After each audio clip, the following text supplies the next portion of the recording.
One of the things I hate the absolute most about the United States of America, and specifically the media that we have within the United States of America, is our semi annual tradition and tendency to inflate a single individual crime story until it's a national issue in order to argue that it is somehow indicative of the nation overall as a whole. The reason I hate this tradition is because what you're trying to do with that individual crime story is impossible to do with any individual crime story. We are a nation of 300 million people. The states are so different from one another. The cities within the states are also so different from one another. So there is no possible way that one incident in this nation could be representative of this nation. However, the media ends up pushing this narrative whenever they find a case that suits their political agenda. And because politically motivated actors are the ones behind the creation of these local crime stories as national issues, we end up fighting about the details of the case, the things that we should all be able to objectively look at because they are in fact facts, as if they are any other partisan issue that people on the left and the right are supposed to just fight over. And the other thing that bothers me about this tradition is that the cases that are being picked as supposedly representative of the nation as a whole are not just outliers, but they are in fact outliers among outliers, and this holds especially true for a case like the Ahmaud Arbery case.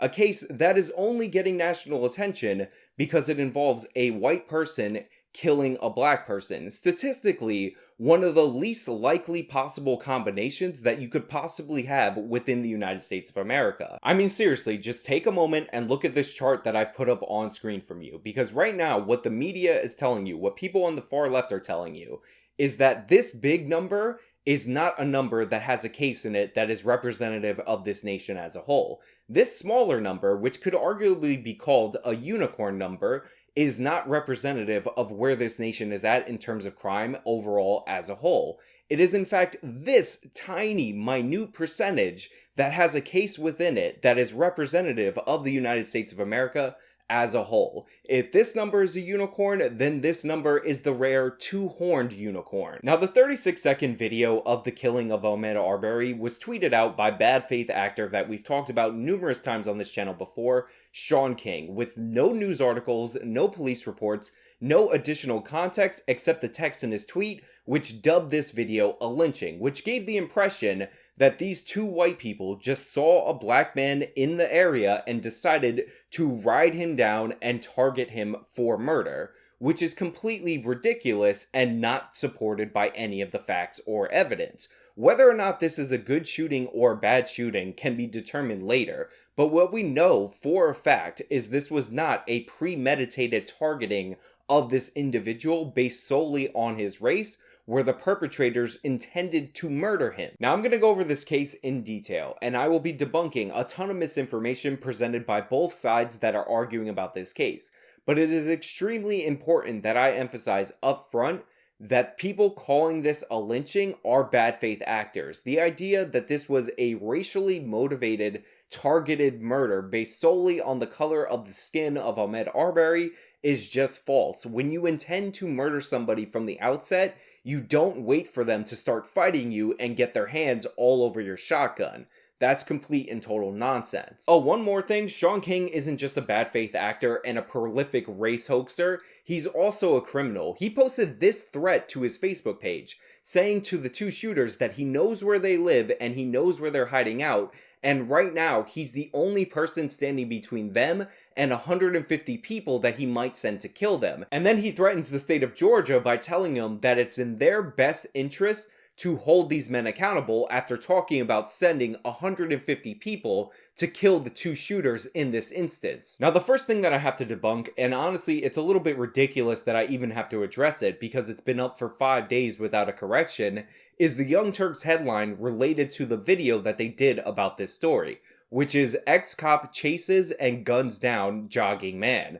Now, the reason why this is completely ridiculous and outside the bounds of conjecture is because the ex-cop is not the shooter in this story. His son was the shooter in this case. But that basic level of factual accuracy, I guess, is too much to expect from an organization like the Young Turks. Now, what makes this worse is that the Ahmaud Arbery shooting was originally posted by another news agency for legitimate news purposes, and it was still taken down from YouTube for terms of service violation. But the Young Turks, who show the same video that that other news agency had taken down in their video, is allowed to lie in the headline of their video without any repercussions from YouTube. I'm actually afraid to show you the full video in this video that I'm making right now, even though it's germane to the topic that we're talking about, because of the way that YouTube disproportionately enforces their rules. Now, the next bit of misinformation that I want to debunk is the idea that Ahmaud Arbery lived around 10 miles away from the intersection that he was killed at, and thus lived far beyond jogging distance, and thus people are lying about why he was in that area. Now, the way that this myth comes about is actually by Googling the general area of Brunswick, Georgia, in comparison to the intersection where Arbery was killed. And when you do that, Google places you somewhere randomly in this area about 8.5 to 8.9 miles away. So you can see how people get that 10 miles away number.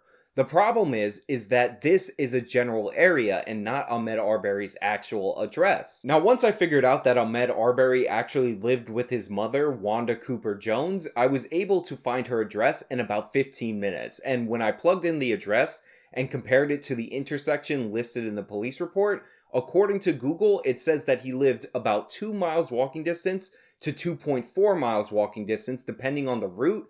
And that's perfectly within range of a jogger, especially one as athletic as Ahmaud Arbery. Remember, he was reportedly somebody who went out for long jogs every day. Now, I'm not going to put Ahmaud Arbery's mother's address in this video for obvious reasons. The woman likely still lives there, and I don't want anybody to harass her for any reason whatsoever. But if you want a good starting point, like something to reference for Ahmaud Arbery's jobs, an approximation, then you can start at this local Dairy Queen that is literally minutes away from where he actually lived. The owner tracked down numerous videos of what all appear to be the same man walking through this home as far back as October 2019. Here's a side-by-side of the final video of the site and the shooting video that happened that same day. The man in both appears to be in the same. Now, the next thing we have to go over are the tapes. And the reason I'm using the plural for tapes is because there are two sets of tapes that we have to go over. The first are from the day of, and they show Ahmaud Arbery going into the construction site in question, which ended up setting off the whole chain of events where he was chased down by these two guys who said that they were trying to make a citizen's arrest, and eventually he was shot and killed. And there's also tapes from months prior of the same exact construction site where somebody who looks an awful lot like Ahmaud Arbery is just hanging around and doing similar things that we know Ahmaud Arbery was actually doing in the construction site on the day that he was killed.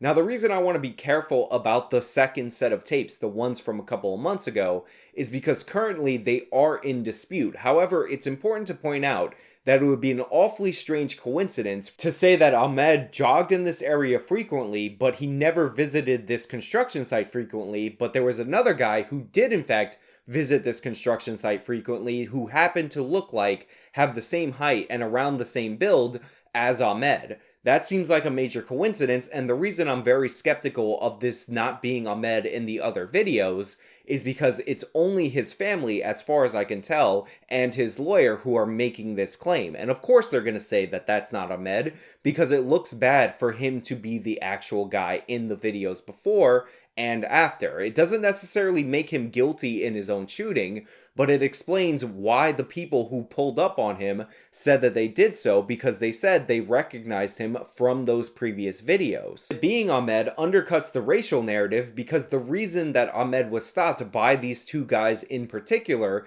is because they saw those surveillance tapes and they said that they recognized Ahmaud from those surveillance tapes. If Ahmaud is actually the guy, then it's not racial profiling, because they weren't just looking for a black guy, they recognized him specifically. Now, I'm going to be clear, in my personal opinion, that looks like Ahmaud. It could not be Ahmaud because the video isn't the best quality. A lot of the other videos are shot at night, so I do leave room for that to be disproved later, but it does look like him, and I understand why somebody looking at both videos would think that that's the same person. And I can understand recognizing Ahmaud in person when you see him near the construction site, because you've been looking at multiple videos of a guy of a similar height, weight, and build in that construction site. However, now we have to move into the sticky situation, which is self-defense, Georgia citizen arrest law, and the fleeing felon standard. Now, this whole entire case rests specifically on whether or not this was a legitimate stop of Ahmaud Arbery under Georgia's citizen's arrest law and the fleeing felon standard. And to give you a quick breakdown of what the fleeing felon standard is, it basically states that a man's life is worth more than a candy bar. So essentially, you're not allowed to shoot somebody because they're running away from you when all they might be guilty of is in fact a petty crime. So Ahmaud Arbery is alleged to have stolen things from this place, or he was thought to have stole things from this place. I believe it has been confirmed that nothing is missing from the construction site. Now, under the fleeing felon standard, which is common law within the United States of America, shooting somebody for fleeing the scene of a trespass, a B&E, or suspected petty theft would not be protected by that standard because it's not a serious enough felony to warrant you pulling the trigger. Again, it's all about a man's life being worth more than a candy bar. This came up when shopkeepers would shoot people for shoplifting. That just doesn't raise up to what we would think is a threat to human life enough in order to justify a kill. And you can tell by the crimes that I listed, which are the only crimes that Ahmaud could have been charged with or could have been suspected of at the time. None of them even rise up to the baseline of a felony. Maybe in the state of Georgia, a B&E might be a felony, but honestly, other than that, none of them are going to be felony charges. So you can't kill somebody just for fleeing the scene of a non-felony. Not in Georgia, not in any state in this country. Now, the second issue involves the Georgia Citizens Arrest Statute. And normally, what's going on with this statute is something that I like in terms of legal theory, where you read the statute and you interpret it as narrow as humanly possible. However, this interpretation is incorrect when it's related to the statute because the Georgia Citizens Arrest Statute is not something that establishes a citizen's arrest. It actually strengthens pre-existing citizens arrest protections. It's like Florida's stand your ground law. It doesn't codify or create a duty not to flee from a self-defense scenario.